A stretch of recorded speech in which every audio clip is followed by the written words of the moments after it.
ఒక వస్తువును ప్రసిద్ధమైన మరొక వస్తువుతో పోల్చి రమ్యంగా చదివితే అది ఉపమా అలంకారం అవుతుంది. అంటే ఒక వస్తువును ఇంకొక వస్తువుతో పోల్చి దాని గురించి రమ్యంగా అంటే పొగిడినట్టు చెబితే అది ఉపమా అలంకారం అవుతుంది. ఉపమా అలంకారంలో 4 భాగాలు ఉంటాయి. మొదటిది ఉపమేయం. ఉపమేయం అంటే వర్ణించే వస్తువు. దేని వర్ణిస్తున్నామో దాని గురించి ఉపమేయం అంటాం. ఉపమానం అంటే పోల్చే వస్తువు. దేనితో పోలుస్తున్నామో అది ఉపమానం.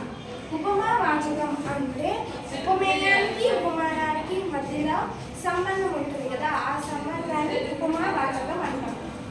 సమాన ధర్మం. సమాన ధర్మం అంటే ఉపమేయానికి ఉపమానానికి సమానంగా గుణం ఉంటుంది. చూడండి, సమాన ధర్మం అంటే సమాన గుణం. ఈ రెండింటికి మధ్యలో గుణం ఉంటుంది. ఆ గుణాన్ని తెలిపేదే సమాన ధర్మం.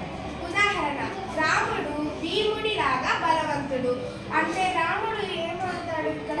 ఉపమేయం. రాముడు ఉపమేయం అవుతాడు. భీముడు ఉపమానం.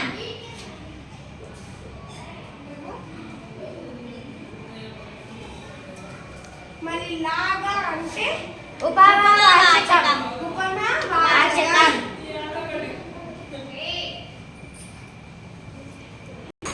బలవంతుడు సమాన ధర్మం.